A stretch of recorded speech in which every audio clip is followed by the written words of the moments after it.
critical race theory in and of itself is so detrimental, and it just causes this crater of division amongst people and separating everyone into these racial boxes, and essentially convince children, like white children, that you are inherently racist or you are inherently hateful against another group of people is one of the most backwards things I've ever heard.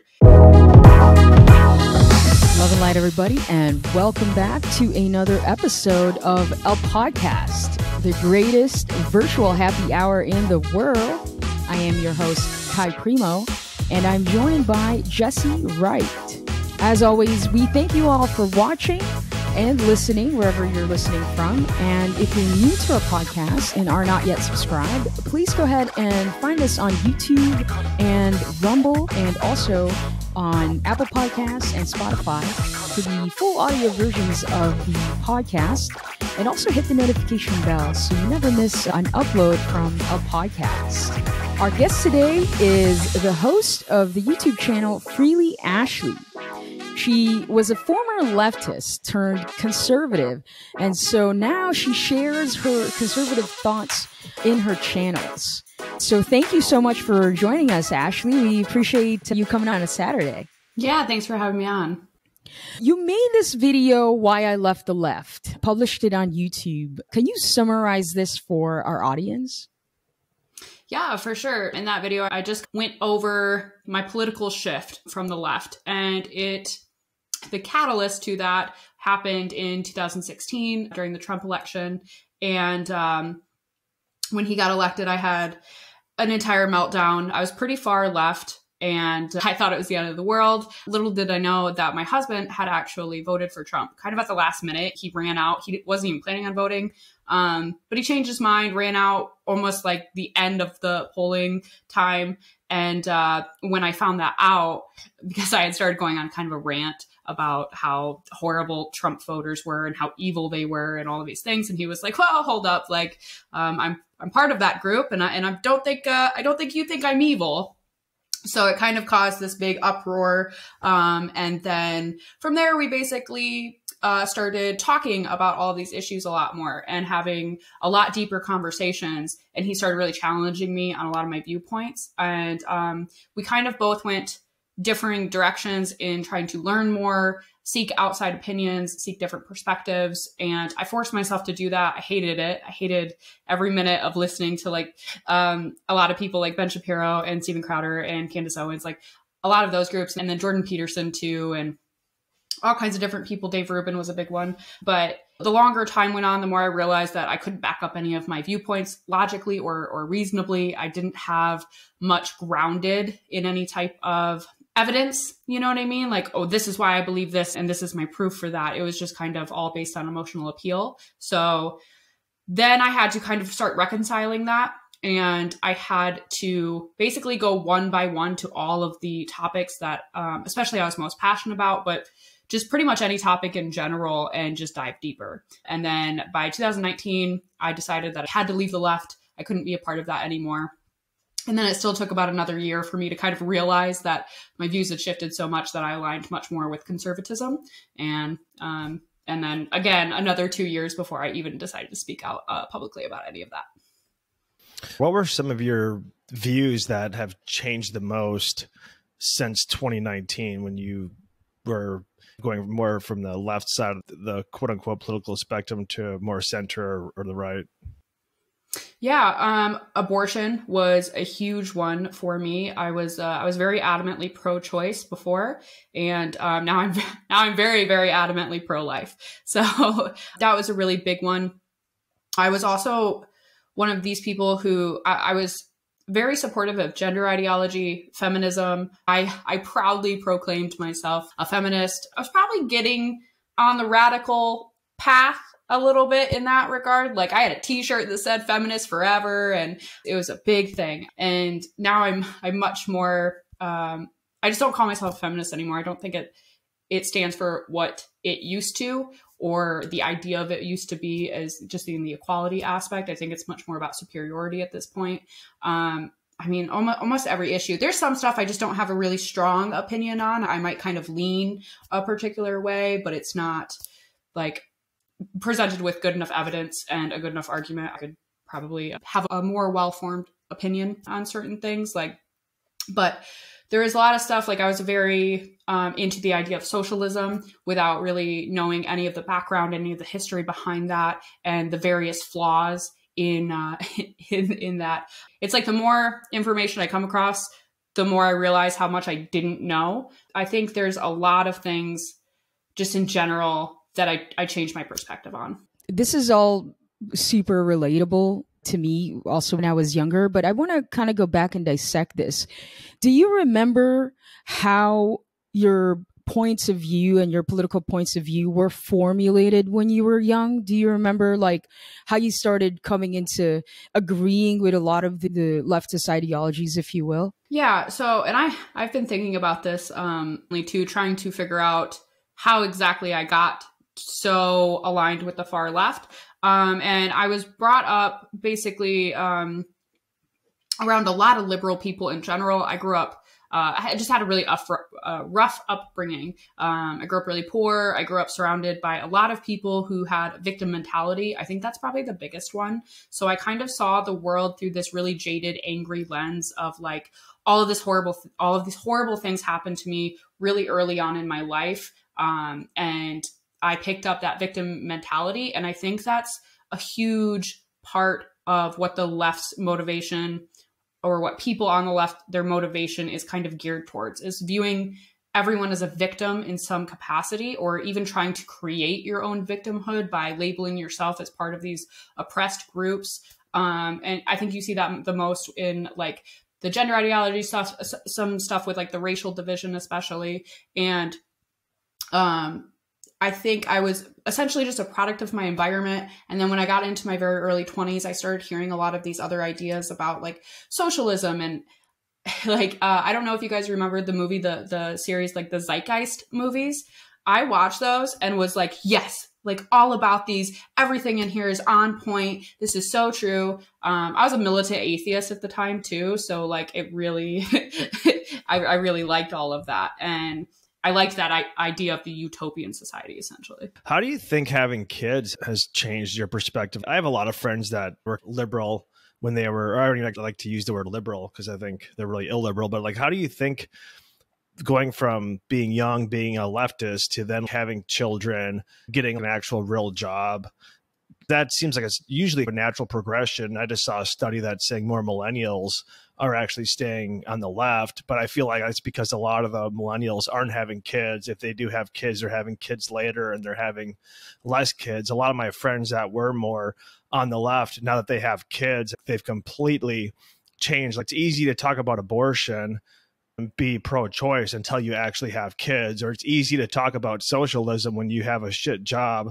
making no money, or don't even have a job at all when you're going to university and don't even have a job, versus once you realize how much of your paycheck goes to taxes or go through the process of motherhood and have your own child, it's completely different. It actually gives you real life experience versus a lot of these theoretical pie in the sky utopian ideas that a lot of the leftists have. It's interesting. And I hear this a lot too. I hear a lot of people say, oh, it's just you get older and your perspectives change. And I think there's a lot more to it than that, because I had a really good job at the, I got a really good job at the kind of when I was within my leftism. And then kind of at the end of that job was when I was starting to change my mind and shift my views and come out of that. Because I worked there for five years or so. And so I would it's funny that you mentioned the taxes thing. It's I would complain about the taxes coming out of that. And we had insurance taken out for that company and all of that. But I would still kind of try to justify it as oh, I'd rather have one person benefit from what I'm able to contribute and still have all these bums living off of it, quote unquote, essentially.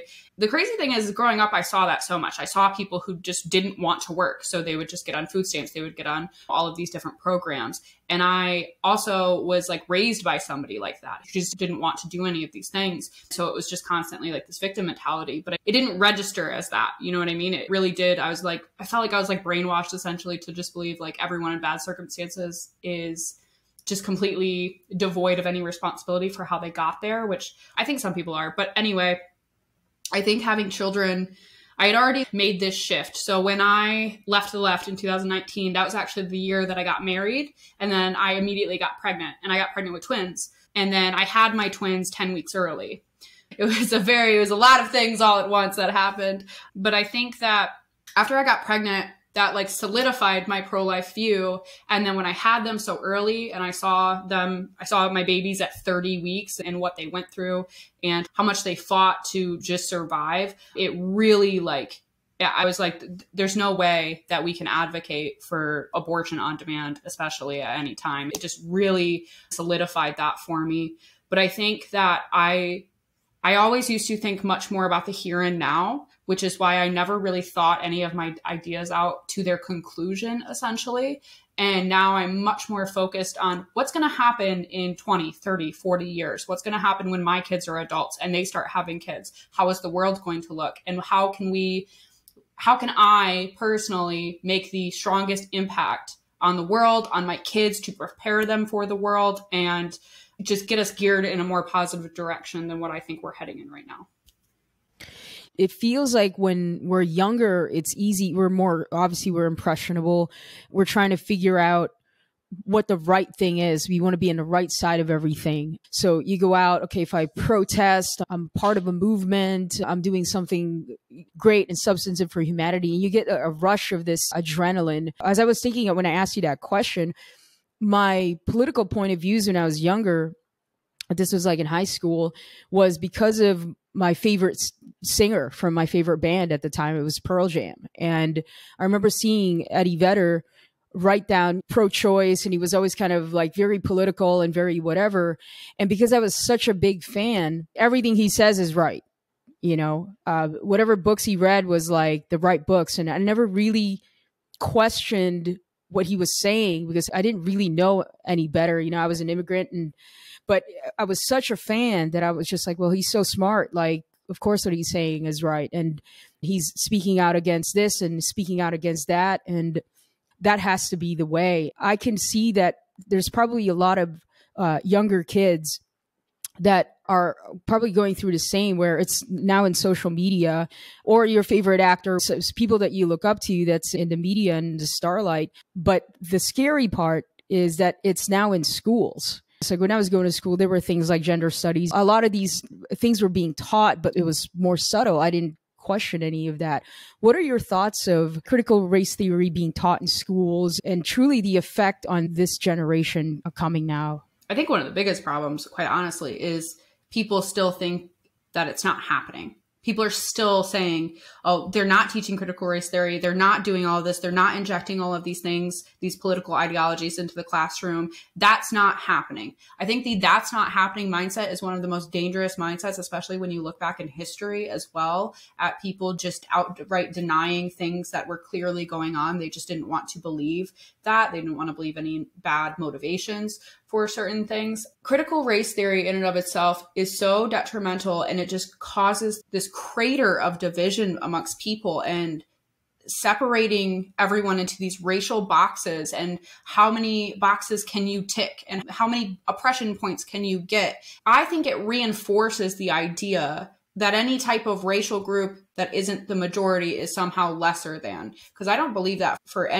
in any capacity whatsoever. It almost puts up a barrier above you, right? Like if you think that the entire system is stacked against you and you will never get ahead because of something like your skin color, then a lot of people aren't even going to try. A lot of people aren't going to be motivated to try to push forward and be successful because they already don't think that they're going to succeed anyway. I think that's what it does. I actually think it's pretty racist.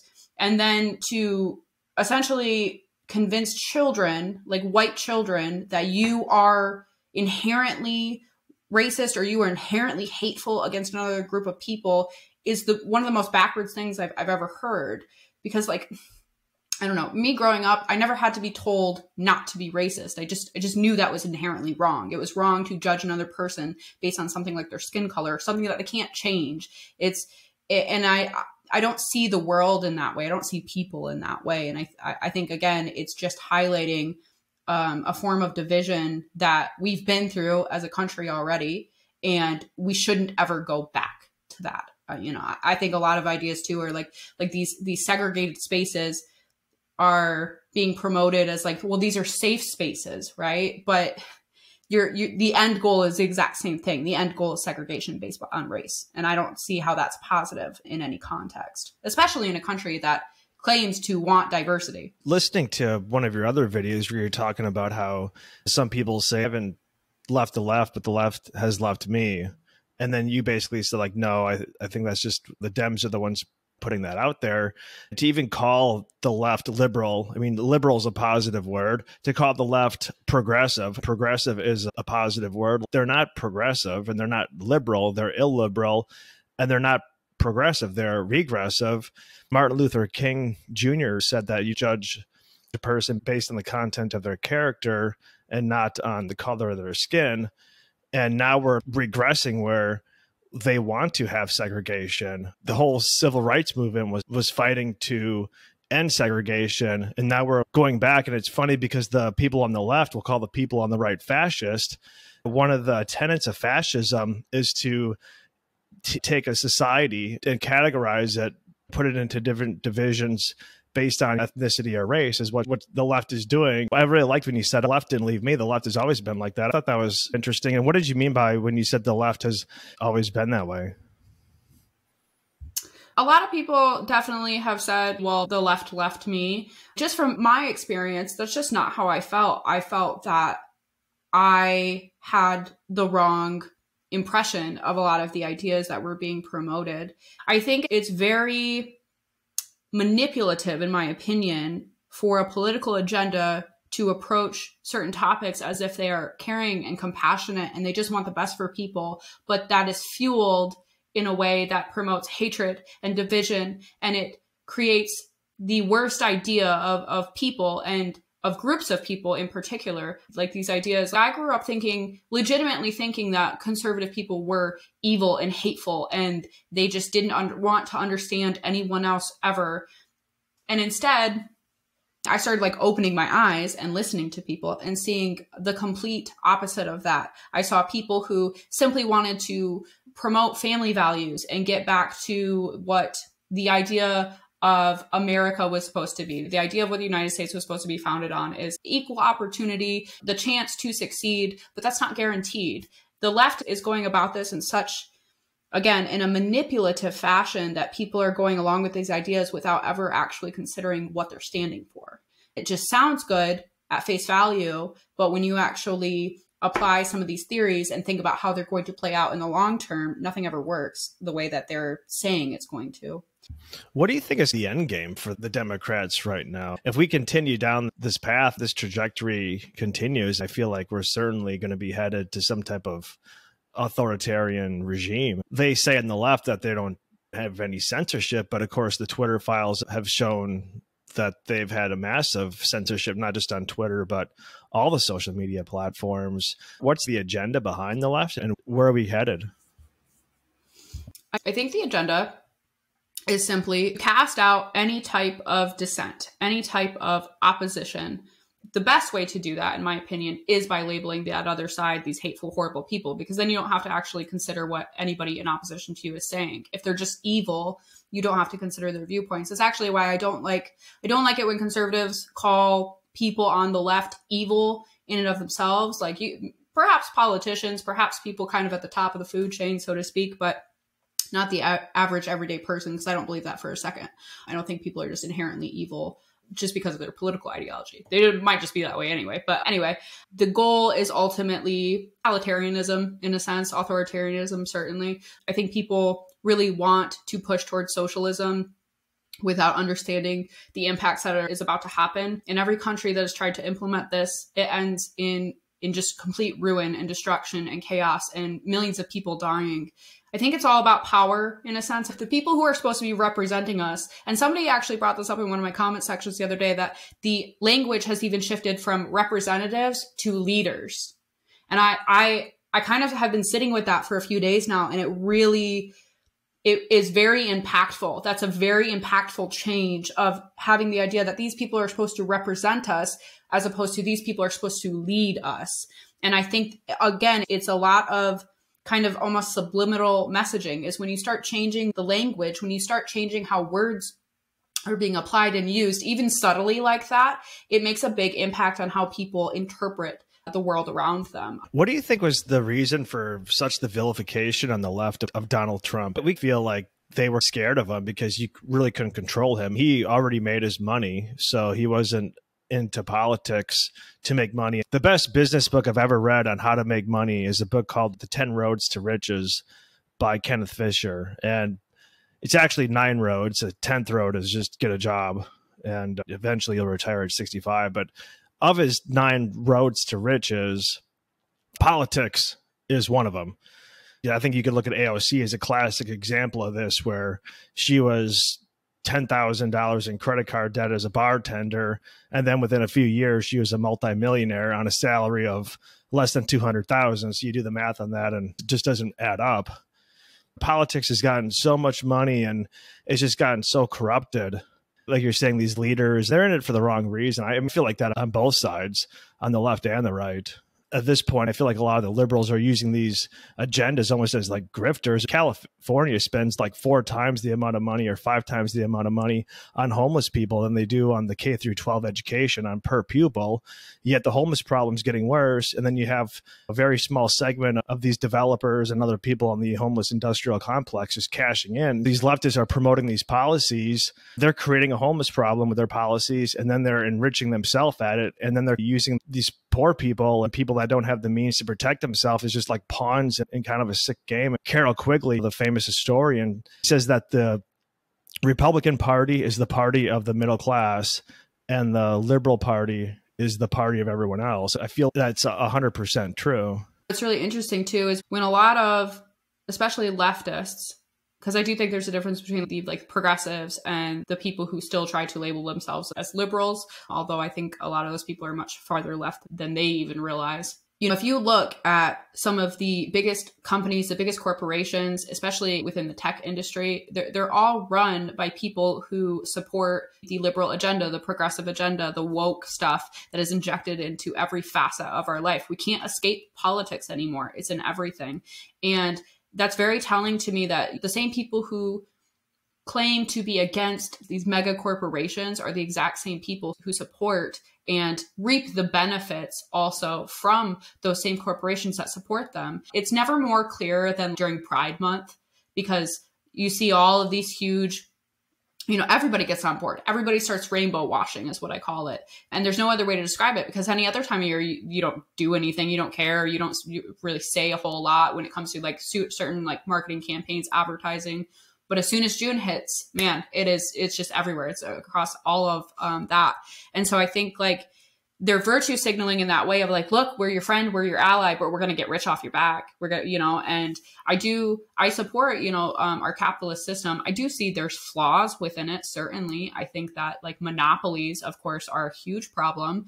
And when you start really, I haven't gotten super far into this, but when you start really seeing who owns what and what are the parent companies of all these other companies and corporations, it becomes very clear that it's a few people who hold all the cards and they're supporting the progressive agenda because they're all in support of that. So it's very interesting. You brought up the homelessness in California, and I kind of dove into that because I saw this story about a guy who basically crowdfunded to raise a bunch of money to build a bunch of tiny houses for a bunch of homeless people. And the city came in and destroyed all those houses. Here's a person who on their own tried to make an impact and tried to do something good for their fellow man. And the city said, nope. And we're going to clear all this out. We're going to ruin it. But yet they allow people to make these tent cities and live on the streets. And it's like, how is that better? How is that better than somebody trying to help people? And why wouldn't you want, because in the end, if they ever do anything, they want all the credit. The city wants the credit instead of, you know, just the ordinary guy who can get a pat on the back and all of that. And I think it's very twisted. And again, like you said, a lot of these policies are promoted in these ways to help people, when in actuality, it just hinders people. It just makes people dependent on the government. And the more people dependent on the government, the less power the people have. Yeah, when I was younger, I used to hear these Republicans would say that the left always wanted to promote all these extra social programs, these welfare programs, so they could get the vote of the migrants and the poor people. I used to be like, oh, no, that's not true. But now, like, I totally think it's true. They're creating this underclass of people, like the whole victim mentality. And that doesn't do anything at all for the person. Victim mentality to create a voting base. These people, as a result, don't do anything to actually better themselves. And the way that the programs are set up, if you make X amount of dollars, not even that much money, you lose your food stamps or you lose some of your other benefits. So it teaches people not do anything to improve their situation because they're going to lose their benefits.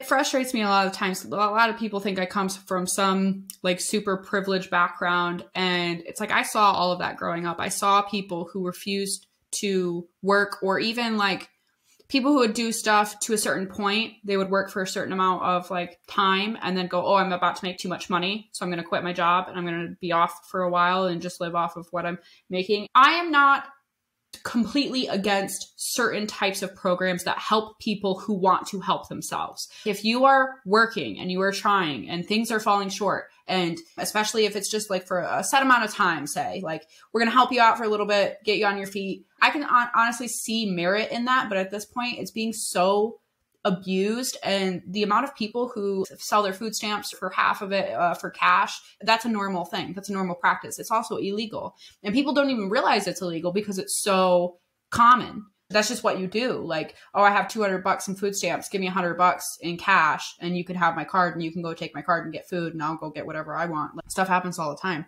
And it's really frustrating. When it comes to the government in particular and politicians, I don't think there's anyone who's actually representing the people anymore. I don't think there's anyone who hasn't been corrupted in some way. I think every single person, I mean, I haven't really seen any. I haven't seen any stand out. And a lot of the like Republican golden children, so to speak, I don't really particularly like many of them. The minute that they do something that goes against what their constituents want, then the mob turns on them too. We've created these two groups of people who are like, if you don't do exactly what we want you to do, which again, you should be representatives of the people within that you're representing, that you're supposed to be representing, right? Your constituents. But it gets frustrating sometimes too to see, sometimes I see the right acting very similarly to the left, because it's become so polarized at this point that people on the right are starting to, not everybody, obviously, but I'm just starting to see similar behavior, similar tactics being used. And it's frustrating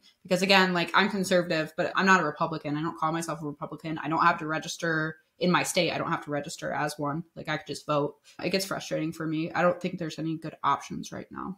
Well, it's funny you say that, because I think both sides, or either side, too far off, like it ends up in the same place. It's really just like a big circle. You go too far right, you still end up into a fascist regime. You go too far left and you're the same exact thing.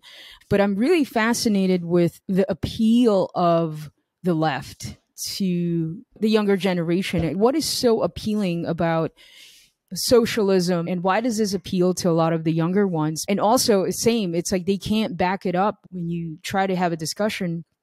They're repeating it because it sounds good. So what is the appeal? And then why is that dangerous? I've been thinking about this a lot lately too.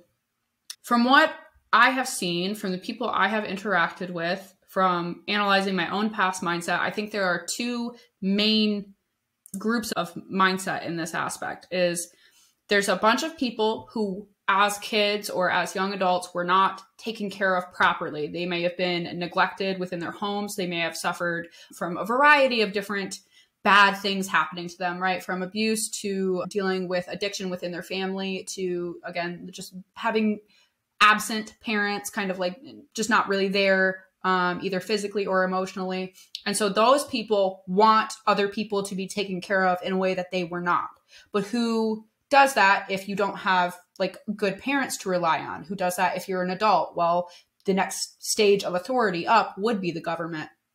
And then I think there's another group of people who were quite honestly just brought up in really good homes, in really good households. They weren't given the tools to approach the adult world effectively. So they were basically, in my opinion, coddled. Kind of like the participation trophy type of mindset where you get cookies just for like showing up. Those people just continue to want to be catered to or taken care of, if you will. That's what I see the most. I think it applies pretty well to a lot of different people. Not everybody fits into those boxes, obviously, but I think it's really dangerous because the only person you can ever rely on is yourself. And if you give all of your trust, you give all of your eggs, in the basket to this higher authority, if you will, then what happens when they steal those eggs? You know what I mean? What happens when they break them all right in front of you? You have no one left. You're at the whims of the government. Again, I'm still not religious in any sense of the word, but I do think a lot of people have replaced that higher authority of higher power of God with politics, with their government. Because when you're an atheist, and especially when you're very militant atheist, you tend to act the exact same way that a devoutly religious person would in many aspects. I see a lot of dualities there. But again, if you don't have a higher authority and you're not logically thinking and you're not really deeply thinking about these things, then it's very easy to just replace that with something else. And I think wokeism has done that pretty effectively. It's nice to have someone to lean on. Okay, great. My government's going to take care of me. But certain circumstances, and probably a lot of circumstances, no one's really, like you said, no one's going to show up for you when shit hits the fan. The fact that we're not teaching kids to be independent and to the real sense of the meaning, you can only rely on yourself. It's up to you. You're not a victim. No one's going to change your life but yourself. And that just isn't taught. One is more dependent, and then using this victim mentality thing. It's just sad because I believed it when I was younger, in college and in high school, and even all the way up to my 20s. I feel like such an idiot because I never backed any of my beliefs. I thought of this example in the trans movement. There's a lot of teachers out there that create these safe spaces. And California is now a safe place if you want to transition and get the surgeries and things of that nature for these kids. But when these kids are older and they're having physical problems because they've literally mutilated themselves and put themselves in these hormones or drugs, or because surgery went wrong or something, and now they're going through a physically miserable because of this, they can't go back to that teacher who advised them to do this thing and ask for help.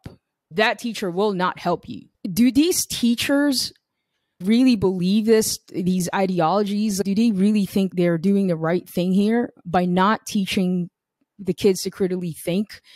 The average person really does believe that they are doing good, that they are promoting good ideas, that they are trying to help people, because in their mind, it's all of these hierarchies of oppression. There's all these buzzwords that get thrown around a lot, right?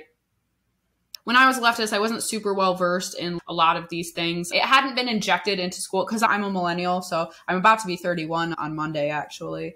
And a lot of people think I'm a lot younger. But when I was in school, it wasn't nearly like this. It wasn't like this. I've kind of come to believe, I don't think school has ever been a place to teach critical thinking. I think school has always been a place to essentially mold you into somebody who is more ready to go into the workforce, and that workforce needs you to be obedient. You do have to be a bit obedient when it comes to you have to go into a job and respect what your employer wants. You have to figure out where you're at in that job and the hierarchy, because our entire society is built on hierarchies. That's not necessarily a bad thing. The problem is that when you start attributing oppression to all of these hierarchies, well, then you can start saying that these are evil and you can start deconstructing them. But what's really happening is they don't want to actually deconstruct any hierarchies. They want to replace them with what they think is better. So that's why you end up seeing in a lot of these instances, the hierarchy of victimhood. When it comes to a lot of things, it's if you check enough boxes, well, you're at the top. You're the biggest victim of them all. So you have the most say. So your voice is the most important. And then it goes all the way down to the bottom. If you're a black, non-binary, trans, pansexual, all of those things, then you're at the top of the food chain in that aspect. If you're just a gay man, you're at the very bottom. I don't even know what the ultimate goal of that actually is, if not other than just to take the quote unquote power. They want their way to be promoted, And I think with these teachers, they're so brainwashed at this point. I just spoke with somebody last night for a video on my channel, and she was about 23, and she said that when she went to college, it was just everything was about gender and pronouns and making sure that you didn't offend anyone else, no matter what, on any regard, and making sure that minority voices were the loudest ones and the ones heard most, and all of these things, instead of just making sure that everybody's voice gets heard, you know, like.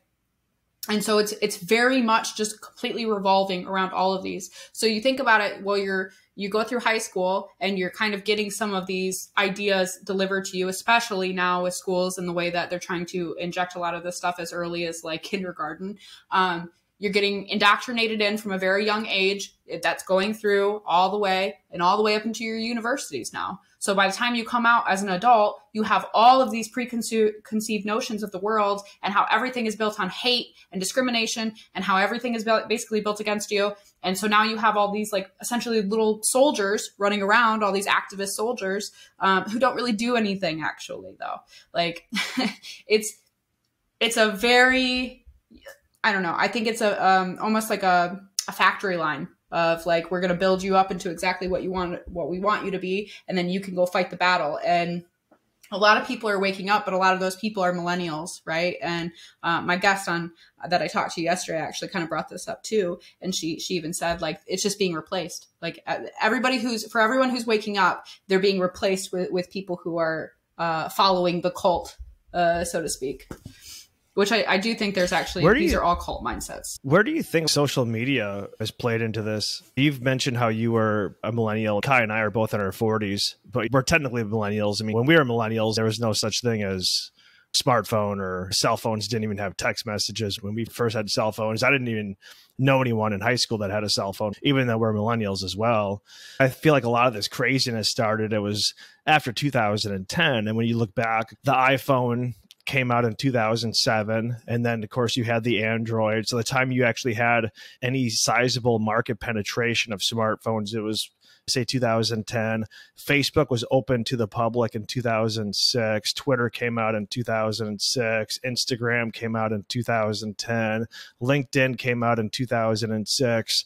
And so when you kind of look at the proliferation of the smartphone, and by smartphone, I mean, again, that's a quote unquote smartphone. I'm not sure how smart the phone really is. The whole Android, iPhone, and social media application on your phone has really steered society in the wrong direction. And then especially once these social media platforms, these techno-fascist leaders, as I would probably call them, where they're then amplifying all these crazy messages, especially with TikTok. I mean, Dylan Mulvaney has 10 million followers. Kim Kardashian has 5.5 million followers on TikTok, which, you know, is shocking considering Dylan Mulvaney's a fairly recent influencer, quote unquote. The bad messages are being amplified. So people that are just sitting at home in their room, they think like, oh, like everyone is in favor of trans rights or critical race theory, when in fact, it's not really the case. Someone that's a decade younger than we are, how have you noticed, like growing up with social media and the iPhone and smartphones in general, and how has that kind of shifted or shaped the way that you view the world, or how you think it's impacted the world and the way that you see it? I think my age group of people lived in a very wonderful time of, we grew up and we were still outside. We were still playing with our friends. We had some video games, and some kids played too many video games, of course. But for the most part, like me growing up, like all my siblings were a lot older than me. So I grew up in my backyard playing pretend by myself, like using my imagination, like creating kind of like stories and worlds and all of that, and entertaining myself. And I kind of, I feel like that helped me immensely. I read a whole lot of books. I could read at a really young age, and I was very interested in books.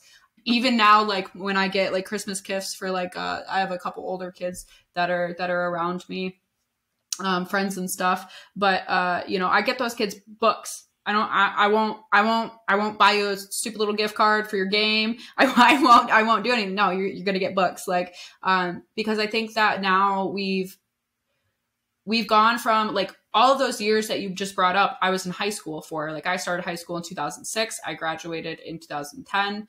And it was just starting to kind of become normal, but it was a way to just talk to our direct friends. It wasn't a way to like talk to the world, to interact with complete strangers online. There was still very much like a stranger danger type of atmosphere when it came to online communications. It was a way for us to talk to our friends. We made our MySpaces. We did Live Journal was one of the first like platforms I remember, and we would make cringy posts and stuff like that. But at the end of the day, we just logged off and then like continued on with our lives. Now kids are chronically online. Every kid has the power of getting whatever information out there at all times.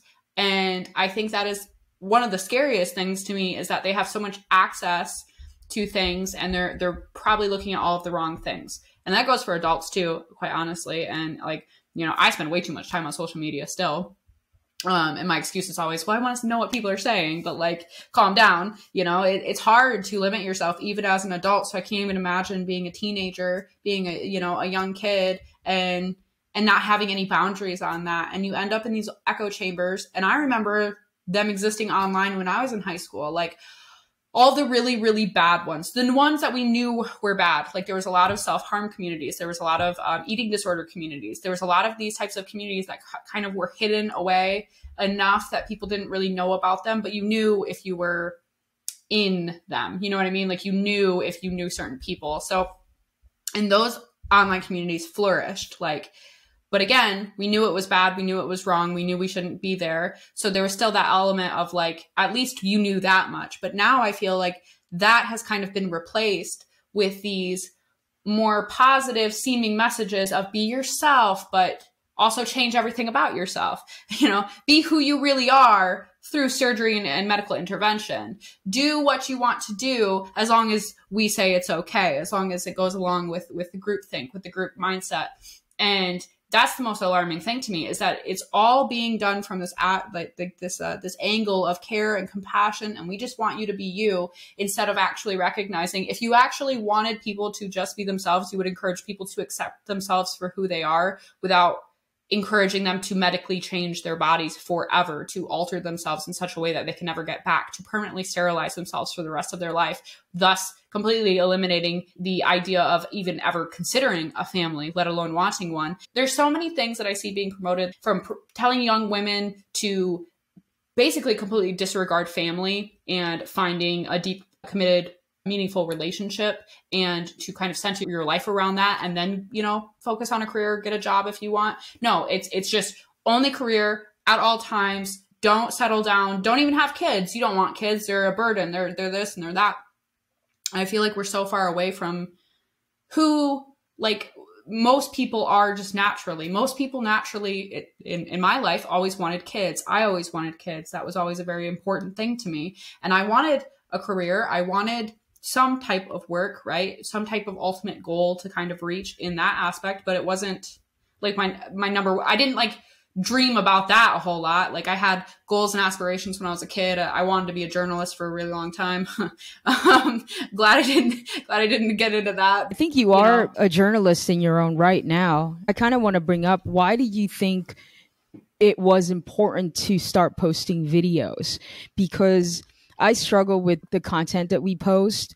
Sometimes I'll lay in bed and I'm like, am I doing the right thing here? We're posting about issues, and there's quite a charge. There's a different energetic charge to posting this kind of content.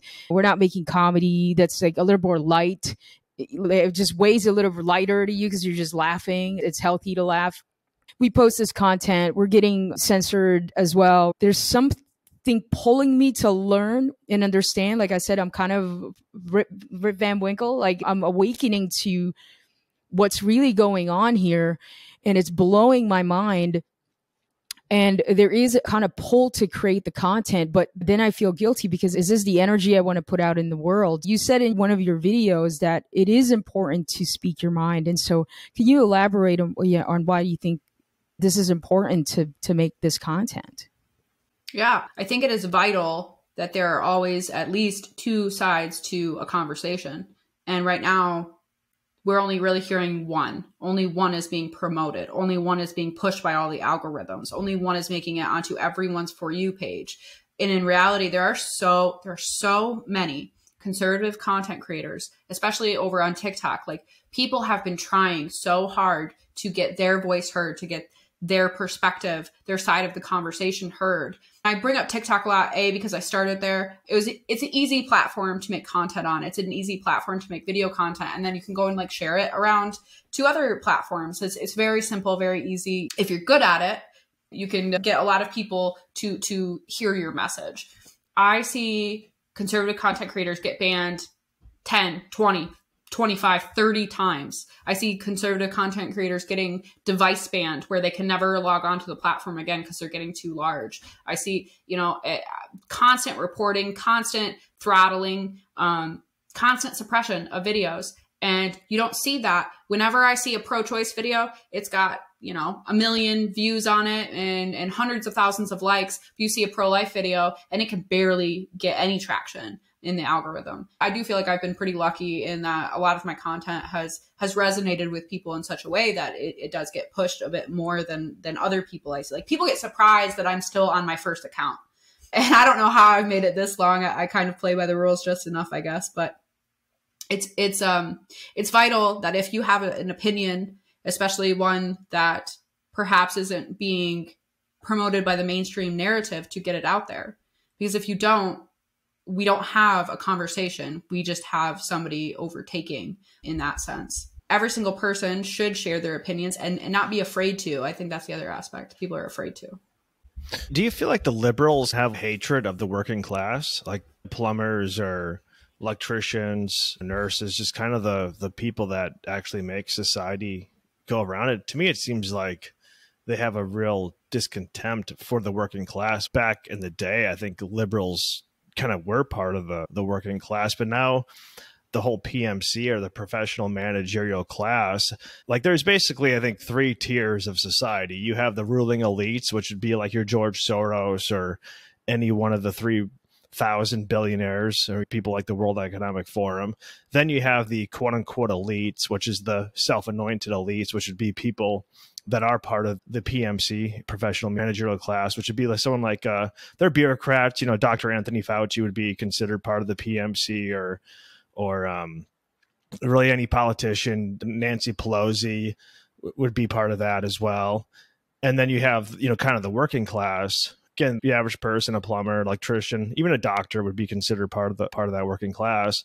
If you went to Yale or Stanford or Harvard, wherever, in one of these quote unquote elite academic institutions in the 1980s, and you got a degree in gender studies or a degree in Afro-American heritage studies of the Mohican language and 5th century Mesopotamia, or whatever BS degree they have it in, now they need to justify their degree, or they need to justify their job. So they make gender so complicated that they then have a job for life. Like, oh no, gender is very complex. A boy is a boy because he has a penis. Super outdated, super simplistic. Like, it's way more complex than that. It's like in that Matt Walsh video where he asked the professor, the gender studies professor, like, oh, what is a woman? And the guy's like, oh, you're just getting right to the heart of the question. Like, normally this takes a whole semester. And I'm thinking, like, it takes a whole semester to answer a question that you could go into any dictionary and it says adult female. Like, some of my liberal friends, they talk down to some of my conservative friends that are plumbers and they think they're stupid. Well, if you're so smart, why do you take your car to a mechanic if you can just fix your car? If you're so smart, like, why don't you fix your own electrical work if it's so easy? A lot of the professional managerial jobs, which is quote unquote mental work, they're actually bullshit jobs. The people that actually have skills are like kind of talked down to in society, while the gender study professor is somehow a member of the quote unquote elite class. And it makes no sense to me. It really is like the book 1984 in terms of the word doublespeak, right? Where it's like, well, we're progressive. Like, no, actually you're regressive. But no one's presented it quite in that way. It makes a lot of sense too, because it is frustrating that the people, which, let's be real, it's the men who are doing those important jobs, like pretty much anything in the trades. And there are some women in some of those areas, but it's predominantly and categorically mostly male. And they get talked down to and they get treated as if they're stupid. Those men are some of the smartest men that I've ever personally met. And it's interesting too, because my husband actually, he worked in sales for a really long time. And then he felt extremely unfulfilled. He didn't like doing it. He had gotten kind of into a position where he was like pushing, like a paper pusher. He was doing like a lot of like stuff like that and filling out a lot of paperwork. And he was like, this is not making me happy. I don't want, like, I want skills. I want actual skills that I can use in real life and that don't require me to just be like persuasive or be a good negotiator, or like I want to do something tangible. And now he's a mechanic and he's really good at it. That helps him because he can solve problems. He can fix something and actually see that he has done something. He can physically, find a problem, solve that problem, and then see that it's been taken care of and move on to the next thing. I think just skills in general make you a much more confident person. I think having an actual skill in something like that, like, or electrician or plumbing or anything where you can provide a lot of value to your society, I think that makes you a much more confident person. And then it makes you more confident to take on other projects and learn other things. Because like, he, just in his case, he used to kind of get frustrated that he was never taught how to build things, that he was never taught how to do home improvements, and he always got frustrated. But when he got into learning how to be a mechanic and learning about how to actually work on cars in a real way, that gave him confidence to start learning other areas and start pursuing other things. And he was like, well, I can figure this out. He's like, if I can figure that out, I can now figure this out. When you take a lot of men and you don't give them real skills, they become frustrated. They feel like they're not contributing. They feel like they're not doing anything. And some of those men just okay, I don't want to do anything. But a lot of them get like almost like this internal conflict going where they're like, well, I want to do something and I want to make a difference, but I don't know how to do that. And then when you actually start giving them the skills to do that, they quickly take off, in my opinion. It's just really frustrating in that aspect because people don't realize what our world runs on. Our world runs on the backs of the working class, of everybody who is doing the dirty jobs, so to speak, everyone who's doing these jobs that nobody wants. And it frustrates me in the gender conversation in particular, where women sit here like, well, we need to be in all these workplaces and all these forces. Okay, well, why aren't you a garbage man? Why aren't you a plumber? Why aren't you an electrician? Why aren't you working on an oil rig? Why aren't you because they're really hard jobs, because they're really difficult and they're life-threatening in many situations. It just frustrates me. Sorry, I got on like a tangent, but it kind of like illustrates really perfectly that when you take away those skills from being generational tools, when it's a father handing this knowledge down to his son, I think the world operates in a lot better way, or his daughter, like whatever. When you have good parents who are passing down generational knowledge, you create a stronger society. But when you eliminate that, when you take away elements of that, and we have all of these single family homes, there's a lot of people who don't have either their mom or their dad or both, and they're living in a really crazy way. When you take away skills from people, you cripple entire generations of people. They don't know how to operate in the real world anymore. And like you said, people are getting all of these degrees that mean nothing. You're spending thousands upon thousands of dollars on something that will not actually help you. And most people don't even use their degrees. So you pay all this money for something you're not even utilizing, and you have no skills. It just always leads me to believe what's going to happen when all the boomers and Gen Z are gone and not enough millennials are doing those real things, and what's the world going to look like? Are we going to have to automate because we've lost this really critical knowledge just as people? It's so interesting because as we dig into this, and you're totally right, it's really easy to get caught up into social media, but the rabbit hole is so deep, and there's big money, really powerful people. We interviewed Robert Yoho. He's a retired medical doctor, whistleblower for the healthcare industry recently. We've had him twice because I'm really trying to get to the bottom of like, where is this mindset coming from? Like, how are sane people really thinking like this is, I get people that want to believe that they're right, but like, how is it right to mutilate kids? How is it right to have trans women prisoners or prisoners in a male prison, putting them in female prisons and go on a raping spree, and that's supposedly okay? So many things, so many examples. He mentioned that there are psychopathic behaviors, right? There's this elites. There's a handful of them, very few of them that fund this. Obviously, George Soros is one of them. He's funding movements such as Black Lives Matter. I have this feeling that they're laughing, watching this whole thing fall apart, watching all of us fight amongst each other, be completely divided, and we're putting masks on and we're obeying. And I just kind of feel like they're laughing, like they get a kick out of this. Maybe I'm wrong, but it feels like that, as if like they're controlling the narrative. They're controlling the media. We're being taught all sorts of nonsense, and common sense is getting censored. And so I wonder if you think that it is just psychopathic behavior, like it's a real mental illness with the elites that is literally on a global scheme. And this is like World Economic Forum people. I think Jesse read this book where they literally referred to us as plebs. They use those terms as the working classes, everybody else other than the elite. And I thought he was just like exposing them, like, oh man, is he like saying something? But no, he really means it when he refers to us as useless and we're plebs to them. Problem that I'm coming up across is most of the time when you talk about these things, they'll just call you a conspiracy theorist, and then your credibility is all gone. But there's money behind it. It wouldn't be this powerful if there's no money behind it. I just wonder what your thoughts are on the elites controlling these narratives and keeping us divided, I guess. I always try to look at big pictures, right? And I do, because I think we get caught up too much almost, and I certainly do. I get caught up in like kind of these little issues, these singular issues. The longer time goes on and the more that comes out and the more that gets exposed, it just starts painting this very big picture of there's something going on. And I tend to not really talk about like the elites and stuff like that, because I do feel like whenever you just say, well, the elites, like people go, oh no, you're like a crazy conspiracy type of person.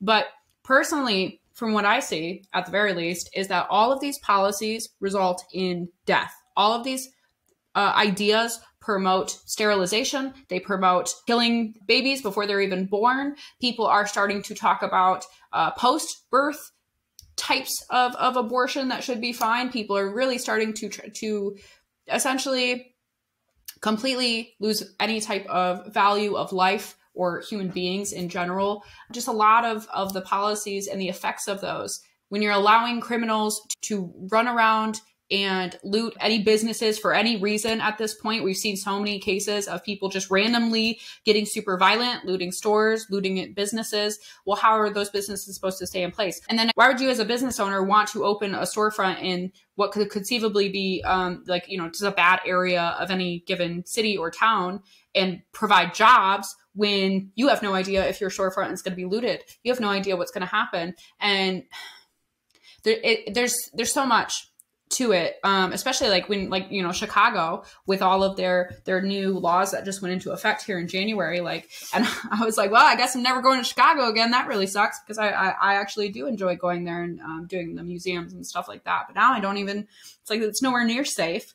I don't know if you guys have seen this, but like the carjackings that are taking place too, like you see that kind of behavior in like third world countries where there's no police force ruling, where the police force has been so corrupted, the criminals are like working with them to be ignored, and so they can do everything. Instead of people like wanting to invest in our police force, like if you say that there's such a problem with it, invest in it, train these officers better, stop picking up just guys off the street and handing them a badge and saying, go on your way, actually give them really solid training. You have to invest in that kind of stuff, but instead you're defunding them, you're putting more stress on them, more workload, and then that's resulting in less police presence, less police force. And then honestly, I've seen so many cases of police not intervening when they should have and just letting people just act however they want and damage businesses.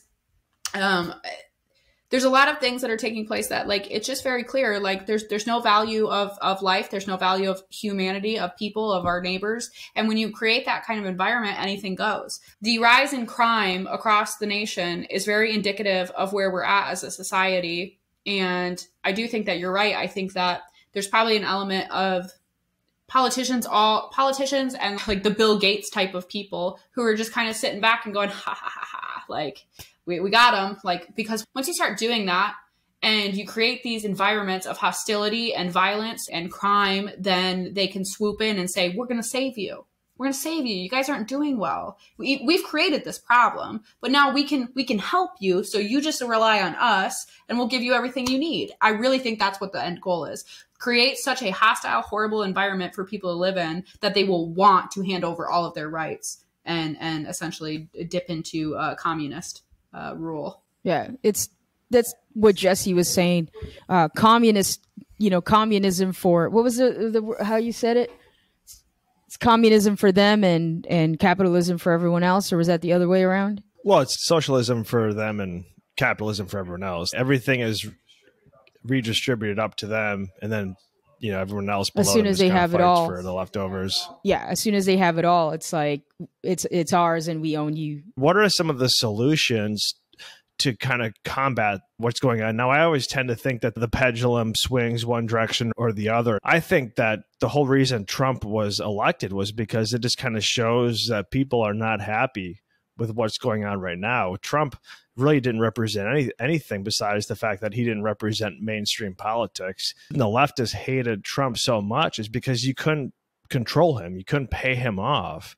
And he was not part of their woke agenda. I think that says a larger thing about society. Like, the average person is not happy. Wages for the middle class have been stagnant or shrinking for years. I worked in Australia for a year. I did a working holiday visa in Australia, and I came back to the US and I needed a job. So my mom got me a job at a paper factory from one of her friends for a little bit. And I was talking with these people at the paper factory, and they were making twice as much in the 1980s as they were making in 2012. And that wasn't adjusting for inflation. That was just straight up. The middle class has just gotten squeezed. And then if you look at who pays the most taxes in America, corporations are not even at the top. It's just regular working people. And it's not the upper class that's paying the majority of the taxes, it's the working class. The Trump vote was just kind of like a fuck you to the establishment is all it was. And even like the whole MAGA thing, I never even stood the insult of that. It's like, oh, MAGA, make America great again. Like, oh, that's so racist. We should have a massa, make America shit again. Like, let's run on that. Like, that's so much better. You know, what's interesting is, yeah, most people who voted for Trump literally just wanted a change. And then there has been kind of a cult following that has come out of that in some sense, because there are people who are very, very like, Trump, yeah, he's the greatest thing that's ever happened. The first category, the people who are just like, I just want to change, that's where my husband fell into. And I do get fairly frustrated with people's inability or refusal to acknowledge that. It's just, oh, he must have just been this horribly conservative, racist person. And I'm like, bro, he wasn't even conservative. Like, what are you talking about? It's frustrating because people will just go to, well, you must be lying and you've just been brainwashed by your husband because you have no thoughts of your, like, okay. I think that people will jump so quickly to demonizing instead of actually just looking at, oh, maybe people just really are fed up. Maybe people just really did want to change. Maybe he made promises like drain the swamp and people went, yes, because all of our politicians are so corrupt. And I think that there's been people within our government that people had a lot of hope with, like that gave people a lot of hope, said, oh, okay, this person's different. This person hasn't been corrupted. This person isn't just going off of, whoever's paying them the most. And that's what's leading them in that.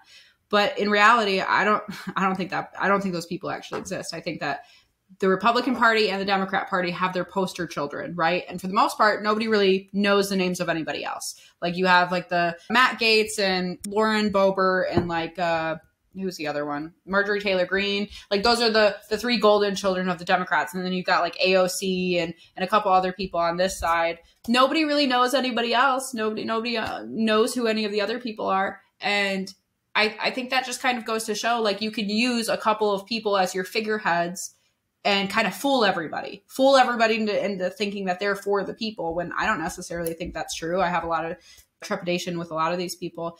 But when it comes to schooling, it is interesting. I think the only way to do that is for people to actually get involved, for people to get on school boards. And, I really want to be involved in like my local politics going on here in my town and stuff. I just don't have the time right now. I've got 2 little kids. I also have a freelance job, and then I do all the social media stuff. So it's like, I just have no time.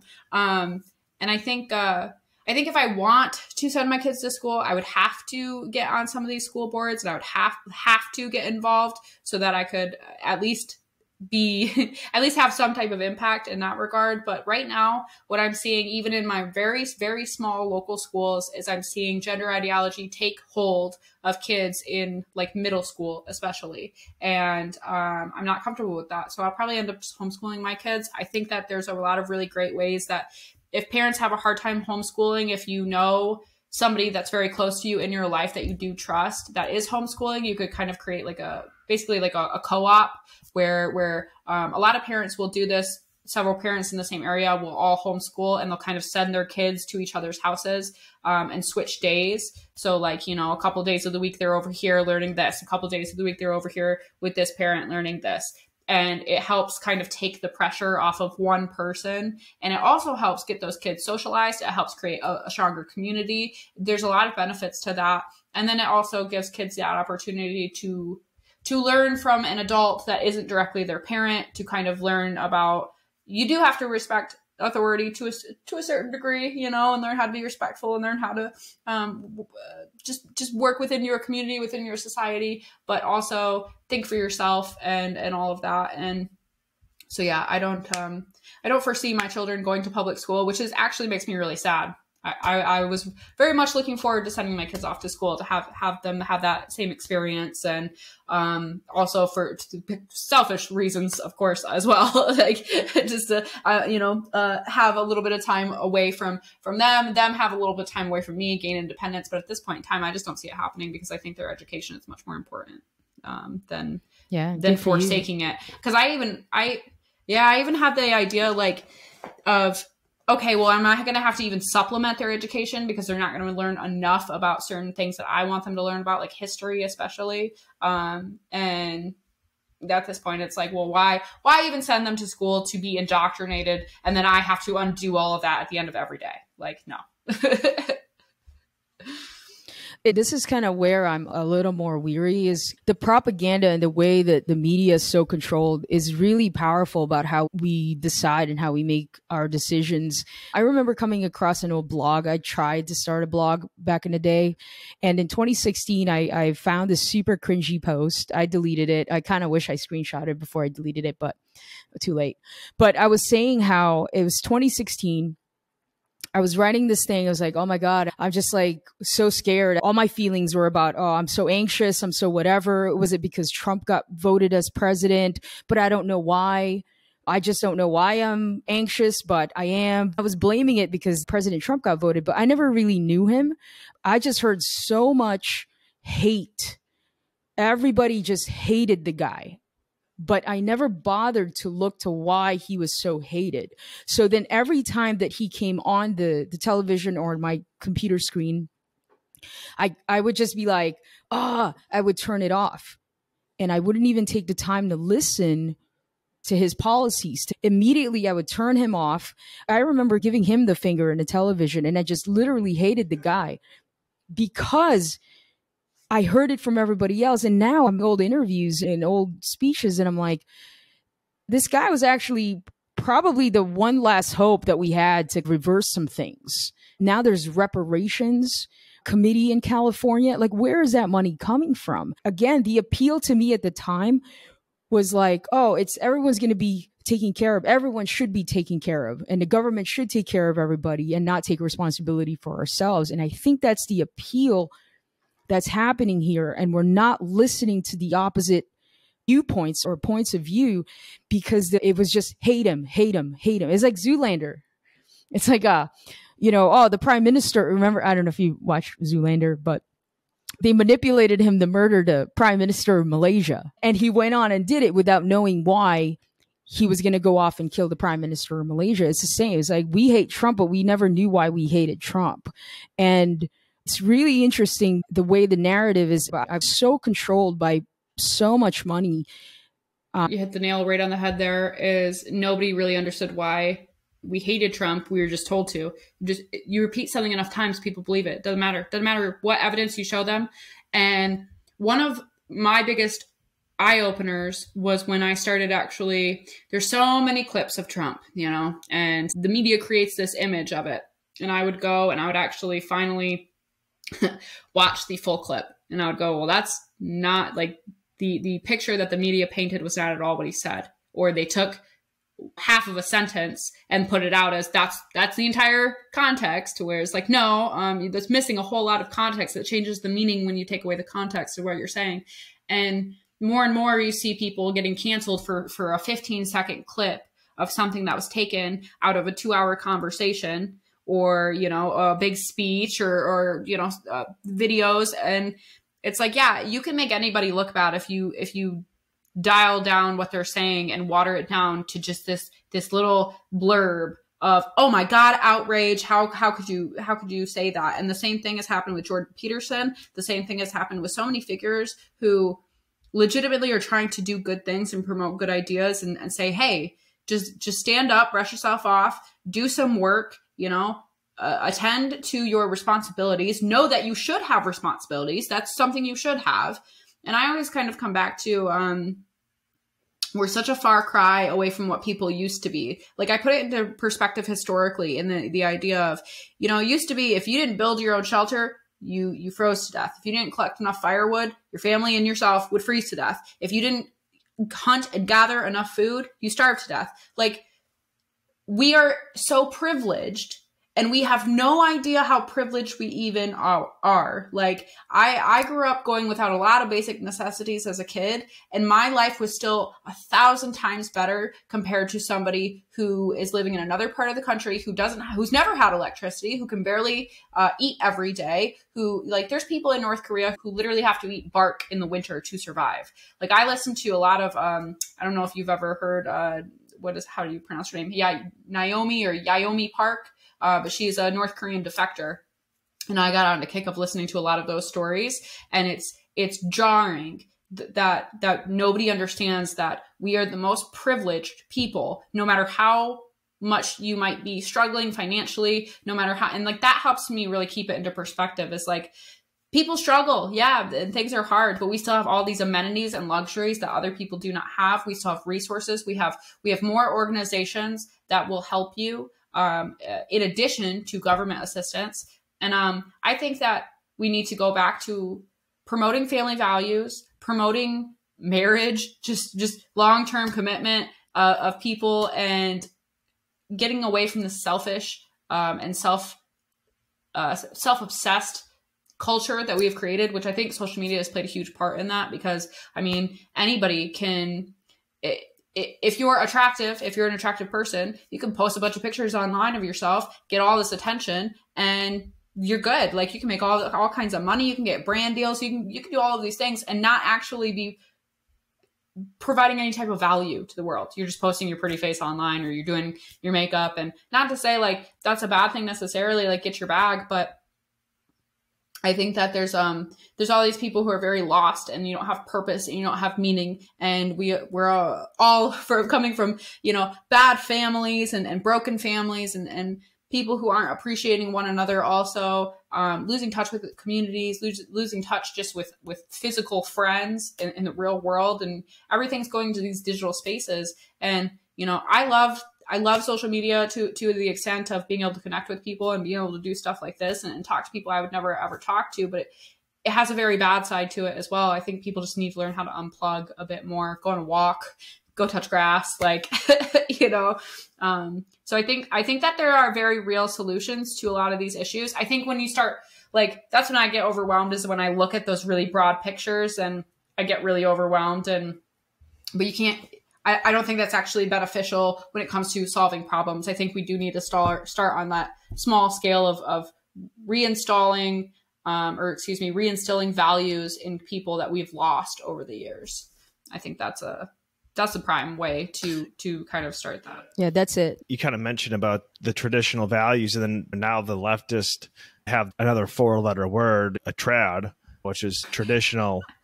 And it's kind of it.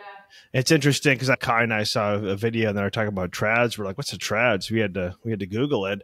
But the leftist is trying to replace the family with the state, right? I mean, like I said, it's techno fascist. Like, you don't need like, you know, whether it was, you know, Mussolini's, you know, the fascism in Italy, or Hitler's fascism in Germany, you had to have the government and the military behind you. Now you just need to have big tech behind you and censor everyone else, right? But it's like you're trying to replace the family with, whether it's the state or whether it's some corporation or some NGO which makes a bunch of money, whatever. I think it is as simple as that. People are happier to have their family around them. Raising a kid is hard, but if you have your grandparents that live next to you that can help you out, or you have your sibling next to you and you can take turns and be able to help each other out, like, you don't need the state, you don't need some NGO, you don't need Bill Gates. They're trying to create these problems so they can then offer the solution. You don't need any of that. It just goes back to like, yeah, we just need to get actual skills. We had a podcast where it was kind of like Gen X boomer versus millennial, and the Gen Xer, he's like, your generation, you can't fix anything. And it's like, yeah, we can't fix anything because, one, they don't teach you the skills, but two, you have, like, say, the iPhone. Well, you have this massive debate going on about the right to repair, and it doesn't just have to do with the iPhone, it has to do with tractors and all sorts of things. Like, they don't want you to repair something because they make more money selling you another product. It's the whole planned obsolescence thing, and then it goes back into the whole environmental movement, right? You have Apple and all these big corporations saying the whole world is going to blow up in flames unless we cut our footprint, but then want to include the headphones with the iPhone or something because it leaves too much of a carbon footprint, yet they'll sell you the headphones for an additional price. And in the fact that they selling you the headphones at an additional price, it's in a big package. So you have all this extra waste, and they do the planned obsolescence. And so instead of having a cell phone last 10 years, a cell phone lasts 2 years before you have to get a new one. Or you go to a hotel and it's like, oh, we won't put new sheets in your bed because of environmental, but then they're like shoving other crap down your throat. So do you care about the environment or do you care about money? I'm kind of confused here with the whole thing. Yeah. And the funny part about that is, like, again, I understand it. I understand it from that, like, they're reaping the benefits of capitalism to such a degree that they don't care about people, right? They don't care about you. They care about your money, which is why they do that. It's why you make things to knowing that they'll break because people will have to buy more. And like, for instance, my grandmother had a stove in her house. It was 60 years old. It's made by General Motors, and it finally just gave out. And she actually did try to get it repaired, and they were like, "This is 60 years old. It's reached the end of its life, And I just it just got to thinking is like, man, everything used to be made in such a way that it was quality. It was made for the long haul. It was something you could invest in and know that when you invested in that, you were going to get a lot of use out of that particular item, and it was gonna. I got sad at a stove breaking because it's been within my grandmother's home for my entire life. And, I was just like, man, because to me, it just means more. It's like, how many meals has that cooked for your family? How many holiday dinners was that? How many times, that kind of thing, which might be silly to some people, but it's like, no, I have such a higher appreciation for things that are built in such a way to last, because we don't have that anymore. People aren't doing that anymore. And it's based off of greed, I do think that that's a big problem within our current society is you have all of these huge mega companies, corporations who are operating in that fashion, right? But there's a lot of people who are trying to be entrepreneurs, who are starting small businesses, who are trying to provide quality products. But the people who claim to scream about how evil and oppressive capitalism is have the iPhones, and they have, they'll buy all the things, and they'll buy all the MacBooks, and they'll invest in all these companies that are doing really horrible things and using essentially slave labor in other parts of the world to deliver that right to their hands. It's like, if you really were against capitalism, you wouldn't own a smartphone. You wouldn't own an iPhone of any kind. You wouldn't be partaking in it. You would be living in the woods somewhere doing subsistence living, but you don't know how to do that because all you've done is sit on a smartphone and on your iPhone for years and complain about capitalism. Put your money where your mouth is, so to speak. I think that we can greatly improve our systems, but I do think that everyone needs to understand what the actual problem is. It's not the overarching umbrella of capitalism. It's what has happened under that. It's what the putting all of your trust in these huge companies does in the end. Is you think that they're great, but in the same token, you say you hate everything that they stand for. It doesn't make any sense to me. And I know not everybody has that mindset. These are generalities, but they apply pretty broadly, I think, because Because again, if you actually, like if the people who actually believed in socialism, like some of the biggest leftist YouTubers, for example, who are socialists, they have so much money. Like they make so much money. If you were actually a socialist, you would be giving all of that money back. You'd be giving all that money. You would not be taking a cent of it. You would be redistributing the wealth. But it's funny because when the people benefit off of capitalism, they tend to, the people who promote socialism, who are benefiting off of capitalism, you don't see them donating their money. You don't see them redistributing their wealth because they want that. Because they know that they worked for it. They know that they earned it. So they don't want to just give it away. But yet you promoting all these ideas that are literally telling you to give away your ownership rights over things. Yeah, the hypocrisy is immense. And it's just interesting. You know, I feel like the younger generation will probably age out of it. I'm hoping.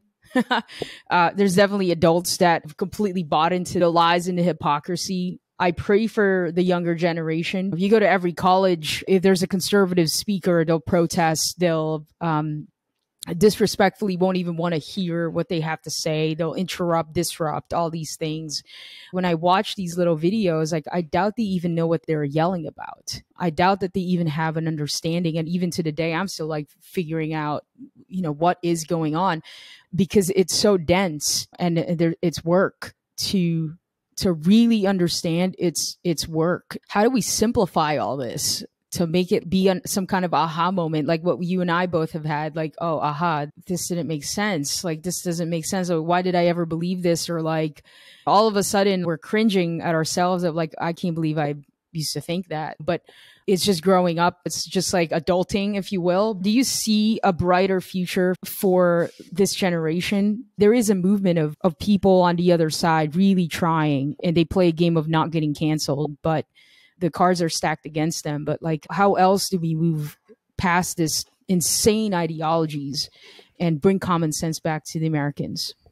I think Daily Wire is on the right track with that. It's putting their dog in the fight when it comes to like culture, like creating actual content, creating actual things that aren't injected with politics necessarily, or perhaps just provide a different perspective. Being able to kind of insert, like go back to family values. I really do think that's why so many people, I think a lot of people on the left who have fallen into like these really far left ideologies, I think they have a severe lack of family, of strong figures within their lives, of strong role models who promote positive things, because that's certainly something that I dealt with growing up. And I think, you know, I don't think that's for everybody, obviously, but I think it's a huge, it's a lot of vulnerable people. And the more vulnerable you are, the more susceptible you are to, especially cults in particular, and indoctrination, and kind of going along with the herd mentality because you think you're going along the safest path, like the path of loving and tolerance and acceptance, but they're only tolerant to those that agree with them. And if you disagree, even in part, you are not part of the group, you are not part of the club, you are excommunicated, you are shoved out, and nobody's allowed to talk to you anymore. That's a cult. That's cult tactics and mentality. And I think kind of pointing that out more and more is going to really help. Like what I do is I do try to point out the hypocrisy. And I haven't had anybody message me and say, wow, you really changed my mind. But I do think when you plant those seeds in people's heads, eventually they'll get watered and start growing. Like that's what it takes. Like my shift took place over years. You know, I don't expect somebody to watch one of my videos and go, oh my God, yep, you're right. I don't even know what I'm talking about. You know, like you get angry at first and you fight that, and you have an internal sense of conflict within yourself for a really long time. And then if you're humble enough, you will admit, hey, maybe my ideas don't make sense. Maybe I'm not right. Maybe I do have contradicting views and I don't know how to deal with that. So maybe I should make sense of that. And I think that's what it takes. Is it takes humility. It takes people really pointing it out and really challenging you in somewhat of a gentle way. I think, I don't think yelling at people does any good. I don't think calling people stupid or evil. Like as soon as I start seeing that when I'm talking with someone, like, oh, you're just so ignorant. So that's why you don't understand these things. It's like, no, I'm not ignorant, but you are ignorant for using that as an argument. Like, because it doesn't do anything. You're just putting somebody down so you can feel superior to them. Like, it doesn't make any sense to me. like people get really offended by me, right? They call me hateful. They call me all of the buzzwords and all of the bad things. But at the end of the day, it's like, well, I don't call people names because I don't like getting called names. I don't comment on people's physical appearances unless it's something I have to like actually talk about for like a video or something, like, you know, like the way somebody's dressed or something like that. But it's very rare. Like, especially if I'm talking with someone, I'm never going to insult how they look. I'm never going to insult their appearance. I'm never going to even bring it up. I'm never going to make that an argument because that's not an argument and it makes no sense. And again, I don't say things to people that I don't like said to me. Like, I don't make personal attacks because it drives me crazy when people do that to me. And it's just like, you know, treat people how you want to be treated. That seems like a pretty positive thing in my opinion. But it's like the reason people get so offended is that they make these political ideas their entire personality and they attach them to them personally. So when their ideas are criticized, it feels like a personal attack. It feels like you are literally attacking them as a person. If you're saying your idea is bad, that person is then going, oh, you're calling me bad. When in reality, that's not what's happening. But I also think that because a lot of people on the left will say you're bad because you're conservative, they don't understand that they interpret the world through their lens, right? So they think conservative equals bad. So they think that conservatives have that exact same view. It's similar to like what happens in a lot of like pro-choice and pro-life conversations too. Like, because pro-choice people tend to not think about the baby, they think that pro-life people don't think about the mother, when no, like pro-life people are just thinking about both of those individuals as opposed to just one. I think that's what's happening in many different kinds of conversations. It's just a lack of awareness of what we're actually discussing. I tend to think that currently in 2022, right now we're in 2023, but I feel like it's happened. We've been in this for years, which is we've been in crony capitalism. There's so many different words you could call it. You could call it corporatism. You could call it techno-fascism. You could call it plutocracy, oligarchy, whatever words you want to use. The robber baron era at the end of the 19th century, the gap between the rich and everyone else, we're at the point now where the robber barons look like they were a bunch of humanitarians. You know, like that's how much the gap has widened. The whole reason George Soros and a lot of these billionaires are funding these movements is because they're just trying to take the eyes off the prize, right? They don't want to talk about economics. They want to create these identity politics. The United States of America has 330 million Americans. So you get these 330 million Americans fighting against each other instead of actually supporting each other, and we're all getting screwed, with the exception, even the quote-unquote self-anointed elites, the part of that PMC class. I mean, that PMC class maybe represents 10%. So, right, you have the top 0.001, then you have the 10% of the population doing the dirty work for the ruling elites, and then the rest of that 90% has kind of been left out. And so they're just getting, all of us to fight with each other. Like this has nothing to do with anything other than the elites keeping their position in society. We should be uniting with the people on the left because we're all getting screwed in this whole thing. This is all a way to distract us, because the bottom line is it doesn't matter. You know, if you're a doctor, okay, you're a doctor making money. Well, you're not actually making money unless you go along with the system. And what does going along with the system mean? It means that if you're a podiatrist, you got to prescribe the 70 vaccines that the kids need to make your money. Right? If you're an oncologist or whatever, you got to be prescribing these medications that aren't going to do anything, but they're very profit motive. And I think COVID kind of really opened up how insidious and powerful the whole pharma thing is. And I said, we're not any different than anyone on the left or the right. We're all just working class people. Again, the work, we're in Puerto Rico. We're in a tax haven. We know a bunch of billionaires. Like, these billionaires think, if you're a doctor making $2 million a year, you're a pleb. I mean, you're a pleb. Like, the doctor doesn't think that. But that's the way that the billionaires look at you. It doesn't matter if you're a doctor. It doesn't matter if you're a Google engineer. It doesn't matter whoever you're still a pleb. And that they somehow think like they're aligning themselves with the wrong with the wrong people, I think. Like, no one cares about them. Like, they're just doing the dirty work. And like, we need to figure out what we want and kind of unite, because we're going to get railroaded. It's the same thing that happened 100 years ago or 120 years ago with the robber baron era. Well, I don't think they know.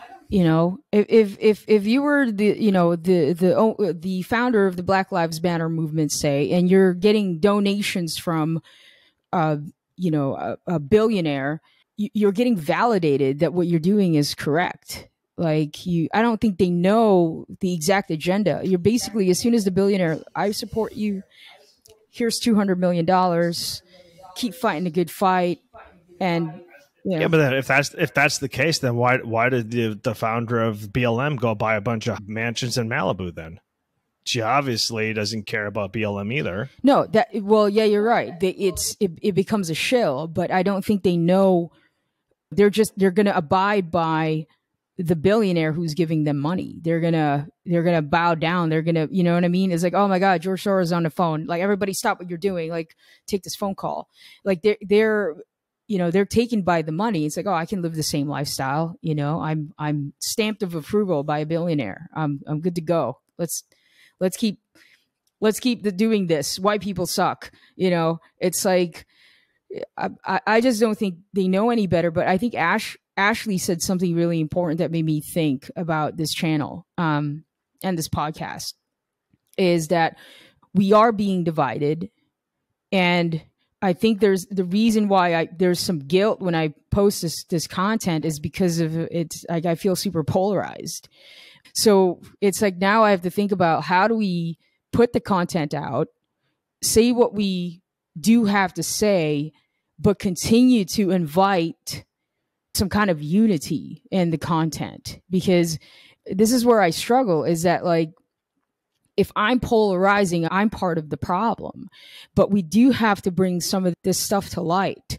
And sometimes comedy or satire, or, it kind of works, it's just fun content. So, but how do we bring back the unity in the content that we make? That's going to be the journey of this channel, I guess. But yeah, we are so divided, and they're winning because they're laughing their way to the banks while we fight amongst each other.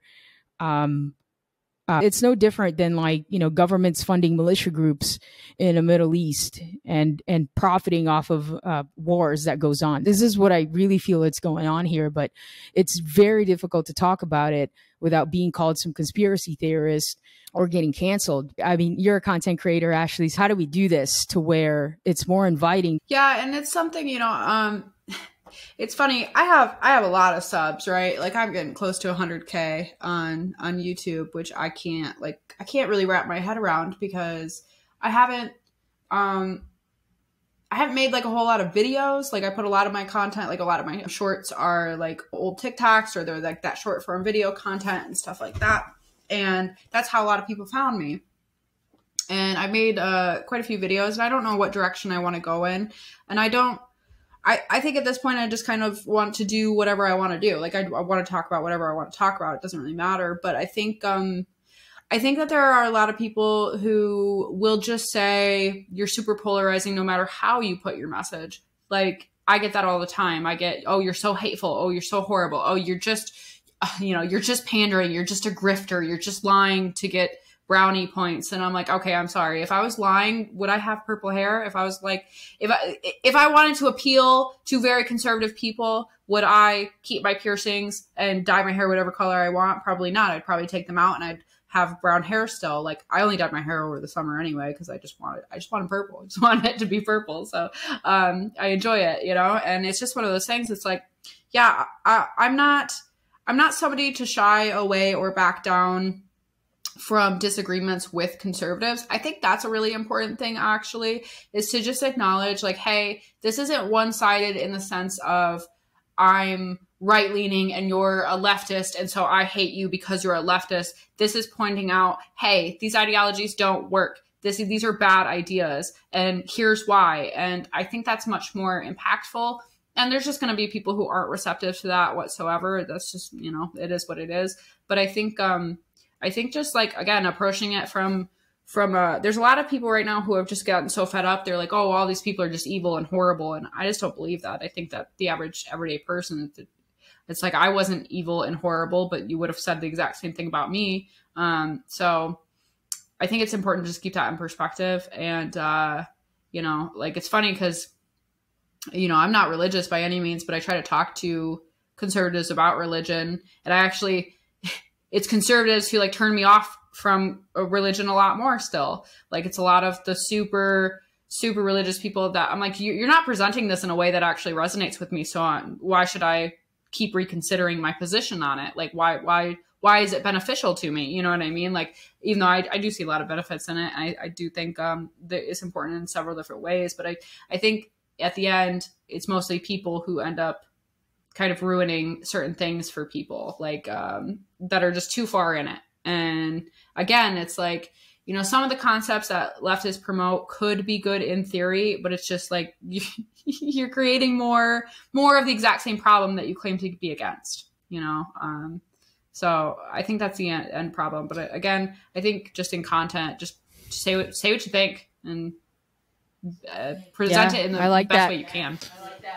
When I was in law enforcement in Colorado, one of my coworkers has been a cop since 1983, and right now he works for the city of Boulder. And I talked to him recently about all the woke stuff. And, you know, Colorado, like California, is a very leftist state, and Boulder especially is very leftist. And I was talking to him about the woke stuff, and he's like, don't worry about that, Jesse. You know, he's like, stuff's dying out. He's like, back, you know, a few years ago, like, you had all these different trainings on you know, being a white person. You had to admit that you were a racist because of being white. And he's like, that stuff's done. He's like, they've lost money. This whole movement is dying out. And, you know, of course, he's 60, so he's like, this stuff is like what it was in the 70s. He's like, these just go in waves. He's like, this thing's dying out. He's like, I'm not worried at all. You know, he's like, you're just paranoid. And, you know, someone from that, you know, at 60 years old has been through these cycles in life. Well, yeah, maybe he's right. Do you think he's kind of right, though? Do you think that it is dying out, or do you think that he's wrong? I think it could go either way. I think if people actually start kind of showing up with their, what is the term? Like, voting with your wallet is showing these companies that are promoting a lot of these really harmful ideas that, okay, I'm not going to purchase from you. I'm not going to buy from you. You see it happening with Disney currently, where all of the movies that they have made recently that haven't been like the live action remakes of old stuff, they're just flopping. They're losing so much money. And like, the comics are like, I don't know if you guys saw that crazy comic book with the Joker recently, like the pregnant Joker. And then he like had a baby. Like, I don't know. It's very strange. I saw like a little blurb the other day. So, but that kind of stuff, yeah, nobody's going to want to purchase your products, your goods. And I think companies might start kind of dialing it back because they're seeing a real world effect of like, oh, we're losing a lot of money. So I think that's possible, but I think at this point it really could go either way. I think we can bring it back. I think we can kind of recenter people, but I also think that a lot of these older people have never been through something this intense. Maybe that's just me being biased because I've never been through, you know, one of these cycles, because a friend of mine, her dad said something very similar, and he's like in his 70s. And it's also a very real thing of, well, they don't have to worry about it. They're not going to be here, and like, not to be like doomsday or mean or whatever, but like, it's like they're at the end of their lifespan. So it's like they also are probably kind of like, oh yeah, you know, I've seen similar things. It's not going to be a big deal. And they don't have to worry about 40, 50 years down the road. As opposed to like somebody like me who has young children, like I do have to worry about that. And I do wonder sometimes if there's an element of like, when you see all this stuff, when you actually really start seeing it and start kind of opening your eyes, and especially just learning about how many years it's taken to get to this point in comparison with like all of humanity, and like how quickly it's gaining traction. And, we are kind of cycling through a lot of similar ideas that have been proposed in many ways before. But again, like, I think it's a very real case of like, if you think it's not going to happen, it leaves an opportunity for it to occur. Like if you think that socialism is never going to take over here and we're going to end up a communist country, that leaves the door open for it to occur at some point, because you're just ignoring something. So I don't know. I sit on the fence, I guess. Could happen, could not. We could be kind of being a little bit paranoid and crazy, but like I'd rather be a little bit paranoid and crazy than allow our country to just be completely ruined and live in abject poverty and eat bugs to survive. So, do you think that COVID kind of busted open a can of worms? I think it really exposed the left. Like the left is all about my body, my choice, and about diversity, inclusion, equity, all this stuff. But then as soon as COVID happened, it's like, nope, get this shot, lose your job. You had Anthony Cuomo win an Academy Award for his production. That leads to me that he's an actor. He's not really a politician, right? I mean, like, I feel like it just kind of opened up a whole can of worms. And I feel like the globalists were trying to use COVID as a way to gain more power. And I feel like it almost kind of backfired because they just overplayed their hand. Like, oh, get a jab, everything's going to be fine. Then it's like, oh, nope. Okay, get a second jab, everything's going to be fine. Oh, it didn't quite happen. Okay, get a third jab, everything's going to be fine. Oh, didn't quite. Okay, get a fourth, everything's going to be fine. You just get the fourth jab, everything's. Oh, no, that didn't work. Okay, get the fifth jab. People that were like really gung-ho about getting the jab were like, okay, like I thought the first two were supposed to be fine. I got the third, and now I'm kind of confused.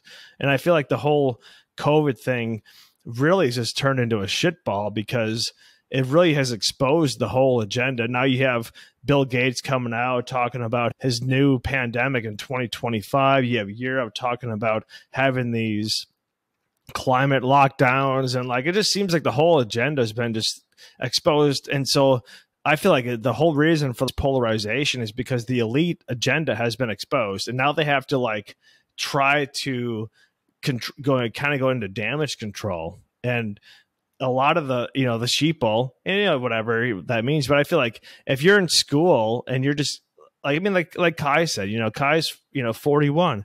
Kai's like, if I was 20, I probably would be part of, if I didn't have my ability to develop my own personality and be, kind of past all this stuff, I would be so susceptible to this propaganda. So I'm not blaming anyone that's actually believing this agenda, because it would be very easy. I said it for us, we didn't grow up with a cell phone. We didn't have any of that stuff. I have no problem with people that are buying into this, because it would be very easy. I would myself, if I was 20 years old, I could be just as susceptible to any of this. I don't want to put judgment on anybody, but I feel like this whole can of worms has been opened with the blow-vid of 2021. Or excuse me. Well, I should say that maybe they'll fuck with the algorithm. We have to beep all the COVID words anyway. Yeah, I do the same thing. I try to say like C19 now, but I don't even know if that's safe. But no, so it's interesting, right? Because I think it was all a test, and we failed miserably, and we keep failing. And I'm going to say this, and some people are probably going to take it the wrong way, but I would hope that you could just listen with open mind. I went and I read a book about the Holocaust, because I didn't want to know. I was more interested in what happened before. How did it happen? How did it come to be? How did it occur? Like, what were the steps that were taken that people went along with this? I think that is very important to know in those situations. And that's just the biggest event that has taken place with some of the worst things that have occurred in our modern day, to be able to learn that lesson. And it was all, there's a lot of parallels. And I'm not saying that I'm not saying that. I'm saying there's a lot of parallels in tactics that I've noticed. And I think it's very important to highlight that. But they tested people. They tested people. When they found that they went too far, they pulled back. They said, oh, no worries. So sorry. And then they would go a different route. They would use a different tactic. And they kept doing that until they reached to a place where, more people were willing to go along with what they were saying. A lot of people also just outright denied what was happening around them until they couldn't anymore, type of thing. So, I think history could teach us a lot. And as long as we kind of look out for some of those warning signs, we could potentially prevent something much worse from occurring in the future. I think with the reaction from the public and how many people went along blindly with all of this. And granted, when all of that went down, I was actually that was when I had my babies, was like literally the week that they were born was the week we went to a state of emergency. So, I was very much afraid. I was very afraid at all times. And I would have been afraid of like the flu, of getting the flu just because they were so little and all of that. So it's like, I sympathize with people a great deal in that instance. But the more that came out and the more that I realized none of this makes sense. None of these safety measures make sense. None of what you're telling me makes sense. You keep flip-flopping, mask, no mask, 3 masks, 2 masks, this type of mask, but not this kind of mask. And it all contradicts at some points, and people still are running with these narratives of like, oh, well, if you get the job, then you're good. But no, you're not, because you can still transmit it and you can still get it and you can still be hospitalized and you can still die from it. So I don't know why you're trying to promote it still. And a lot of these things. And I think it's a test and we failed miserably. And I would hope that more people are awake to that degree that if it did happen in the future again, we wouldn't fail the next time, because I think that would be like a big push. It's like, again, it's like those old tactics of like turn people against each other. You divide them, you separate them into us and them mentality. You constantly say like the unvaccinated, the way that people, even that term, the unvaccinated, sorry, I keep saying it, I guess, but you probably have to bleep me, but it's very clear that you're trying to almost like associate that with at the very least negativity, but at the greater level, dangerous, poisonous. You could be a carrier. It's a very much a cleanliness almost mindset, and that scared the crap out of me. That scared me when people were starting to do that. So again, I think history is a great teacher. I think people really need to learn about the lessons of the tactics that were used back then, so we can foresee them in the future. Yeah, I hope we do learn from this. Like I said, I was saying earlier that they do these simulations, these pandemic simulations. There's already one coming again called Sears in 2025. And so I just kind of like anyone in their right mind who reads an article that literally saying that Bill Gates held some kind of global meeting, simulation of the pandemic. And it's coming in 2025. And we even know what it's called. And we even know the acronyms. They're not trying to prevent a pandemic. They're creating it. I mean, it's right out there. It's in the open. Like, they must really think we're idiots. And since a lot of us buy into this shit, I guess we kind of are. I hope we learn from our mistakes, and I hope that we don't get, what is it? Fool me once, it's shame on you. Fool me twice, shame on me, or whatever it is. But if we get fooled over and over again, then it really is our fault. But it's a sad truth. I wish I didn't get so emotionally involved, and I think I learned a lot from this just talking to you in this podcast, because I think that we have to put the content out, but we can't get emotionally attached. But it's hard because it's so aggravating, but we can't be that. We can't go to in that sense. We just have to lay it out. Like, hey, this is what I saw. Here's some facts. Here's some whatever. Make your own decision and let it be that. But I don't want to be all doom and gloom. I really, really don't. I hope there's a brighter side to it. Yeah. And, it's interesting is like, I always think about what we're going to view about this time in like 75 years, or how they will. We're not going to be here, but, how people will view this time. And I really do think they're going to be like, what what was happening? Why were these people so insane? Like, why did anyone think that this was a good idea?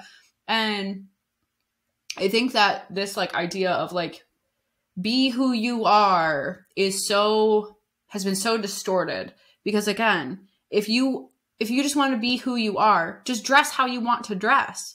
Live your life however you want to live it. Like, you don't need to get surgery and medicalization. And it's also this idea of like, you cannot expect other people to perceive you in the way you perceive yourself. Again, like, I view myself as, I try to be a good person at the very least. I don't know if I achieve that all of the time, but, I try my best, and I try to be a good mother, and I try to live my life in better ways, and I try to improve daily, right? But other people will view me as this horrible, hateful person, and there's nothing I can do about that. There's no way for me to change their minds. There's no way, like, and I'm not going to appeal to somebody who doesn't think I'm like, if you just think I'm horrible right off the bat, like, I'm not going to try to change your mind. Like, okay, that's your opinion. You're wrong. So it's like this idea of like, I view myself in this particular way. So you have to completely negate what your eyes are seeing, and you have to completely ignore how I appear, and you have to use what I deem appropriate. That's a very authoritarian way to approach relationships and just interaction. And it's always, oh, well, it's just human decency to use the correct pronouns. No, it's human decency for me to treat you with civility. That's human decency. You telling me what I am forced to now call you, even if it's so ridiculous, like, you got all the neo-pronoun stuff going on too, which is like tooth self and fairy self and zombie self and like all these crazy ones that people are like, oh, well, these people are autistic though, that's why they're using it. No, you don't further put them in a fantasy world. If they're actually like dealing with something that's difficult to deal with, you don't further take them away from reality. Like, that's letting people live in delusion. I don't really care what the cause of that is. And I know plenty of autistic people who don't do that. You know what I mean? Like, I don't think that's an excuse. I think that's like, oh, well, you can't say anything about it because this is something, that I can't control or what have you. I think it's that kind of mindset. Like, again, like, I don't think, I almost think like we destigmatized way too much. We normalized way too many things. We took away that element of like, mental illness isn't a good thing to have.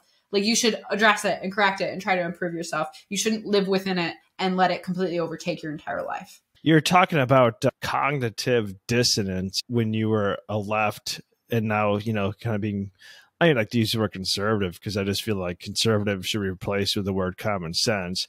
When you were on the left and now that you're on the common sense side of things, what are some of these conversations that you and your fiance were having at the time where he would make these points and it would just infuriate you, and then all of a sudden you had that aha moment? The epiphanies. Yeah. A really big one that caused a huge, like, I was yelling at him was like that gay baker case, actually. So he's not a gay baker, but like, that's always that's how I refer to it. But the baker who was the gay couple tried to force him essentially to make them a cake, right?